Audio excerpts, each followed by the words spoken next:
School സമയമാറ്റത്തിലെ സമസ്ത നിലപാടിനെതിരെ അതിരൂക്ഷ വിമർശനവുമായി കത്തോലിക്ക സഭ മുഖപത്രം ദീപിക. സമസ്തയുടെ സമ്മർദ്ദം മതേതരത്വത്തിന് വിരുദ്ധമെന്ന് ദീപിക ചൂണ്ടിക്കാട്ടുന്നു. വെള്ളിയാഴ്ച പ്രാർത്ഥനയ്ക്കുള്ള സമയം പോലെ മറ്റാർക്കും ലഭിക്കാത്ത സൗകര്യങ്ങൾ നിലവിൽ തന്നെ മുസ്ലിം വിഭാഗത്തിന് ലഭിക്കുന്നുണ്ടെന്ന് സമസ്ത നേതാക്കൾ മറക്കുന്നു. സമ്മർദ്ദത്തിന് സർക്കാർ വഴങ്ങിയാൽ മൗലികവാദങ്ങൾക്ക് കടന്നുകയറാൻ വഴിയൊരുങ്ങുമെന്നും വിമർശനം. അനൽക സേതുണ്ട് വിവരങ്ങളുമായി. അനൽക, ഗുരുതര ആരോപണങ്ങളാണ്, പറയാൻ പാടില്ലാത്ത ആരോപണങ്ങൾ തന്നെയാണ് ഉന്നയിക്കുന്നത് ദീപിക. എന്തൊക്കെയാണ് വിശദാംശങ്ങൾ?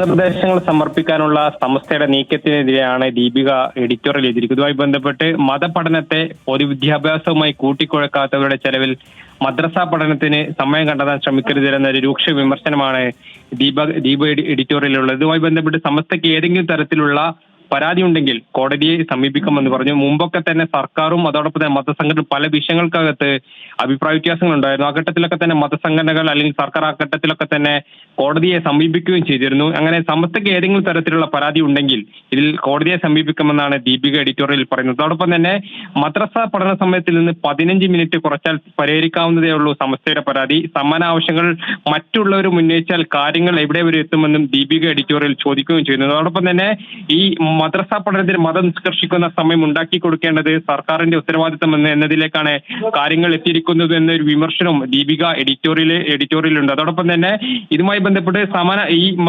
2022 തന്നെ ഈ സംസ്ഥാന നാസർ ഫൈസി കോടതി ഉൾപ്പെടെയുള്ള ആൾക്കാർ ഈ പെരുന്നാളിന് ഒരു ദിവസം അവധി നൽകുന്നതുമായി ബന്ധപ്പെട്ടൊക്കെ തന്നെ ഈ സോഷ്യൽ മീഡിയയിൽ അടക്കം അത്തരത്തിൽ വിമർശനം ഉന്നയിക്കുകയും ചെയ്തിരുന്നു. ഇതുമായി ബന്ധപ്പെട്ട് സമാന ആവശ്യങ്ങൾ മറ്റുള്ളവർ ഉന്നയിച്ചാൽ കാര്യങ്ങൾ എവിടെ എത്തും? ഓണത്തിനും ക്രിസ്മസിനും 10 ദിവസം വീതം അവധി നൽകുമ്പോൾ പെരുന്നാളിന് ഒരു ദിവസം മാത്രമേ അവധി നൽകുന്നുള്ളൂ എന്നും ഇത് ചൂണ്ടിക്കാണിച്ചാൽ അപരമത വിദ്വേഷമായി വ്യാഖ്യാനിക്കപ്പെടുമെന്നും അത്തരത്തിലുള്ള ചർച്ചകളും ഉണ്ടാകുകയും ചെയ്തിരുന്നു. പക്ഷേ മറ്റാർക്കും നൽകാത്ത പ്രാർത്ഥനാ സൗകര്യം എല്ലാ വെള്ളിയാഴ്ചയും തങ്ങൾക്ക് ലഭിക്കുന്നതോ അതിനെ മറ്റുള്ളവർ മാനിക്കുന്നതോ അതേ മറക്കുകയും ചെയ്യുന്നു.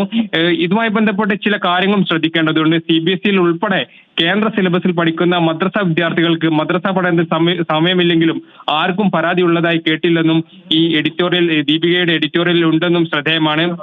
അതോടൊപ്പം തന്നെ നിലവിൽ ഇതുമായി ബന്ധപ്പെട്ട് ഏതെങ്കിലും തരത്തിൽ ജനാധിപത്യ മതേതര സംവിധാനത്തിൽ സീസറിനുള്ളത് സീസറിനും ദൈവത്തിനുള്ളത് ദൈവത്തിനും കൊടുത്തെന്ന മതിയാകുക എന്നൊരു പരോക്ഷമായിട്ടുള്ള കാര്യം കൂടി ഈ ദീപിക എഡിറ്റോറിയൽ സൂചിപ്പിക്കുകയാണ്. ഇതുമായി ബന്ധപ്പെട്ട് മദ്രസ പഠന സമയത്തിൽ നിന്ന് 15 മിനിറ്റ് കുറച്ചാൽ ഇത് പരിഹരിക്കാവുന്നതേ ഉള്ളൂ എന്ന കാര്യമാണ് ഇതുമായി ബന്ധപ്പെട്ട് ദീപിക എഡിറ്റോറിയൽ പറയുന്നത്. കോവിഡ് കാലത്ത് എന്ന പോലെ ഓൺലൈൻ മദ്രസ പഠനവും പലരും നിർദ്ദേശിക്കുന്നുണ്ട്. ഇതൊന്നും സ്വീകാര്യമായെങ്കിൽ മതപഠനത്തെ പൊതുവിദ്യാഭ്യാസമായി കൂട്ടിക്കൊടുക്കാത്തവരുടെ ചിലയിൽ മദ്രസ പഠനത്തിന് സമയം കണ്ടെത്താൻ ശ്രമിക്കരുതെന്നും ദീപിക എഡിറ്റോറിയൽ പറഞ്ഞു. സ്കൂൾ സമയമാറ്റ വിവാദങ്ങൾ മറ്റൊരു തരത്തിലേക്ക് കടക്കുകയാണ്. സമസ്തയ്ക്കെതിരെ ഗുരുതര ആരോപണങ്ങളുമായാണ് വിമർശനങ്ങളുമായാണ് ദീപികയുടെ മുഖപത്രം വന്നിരിക്കുന്നത്. അനൽക സേതാണ് വിവരങ്ങൾ നൽകിയത്.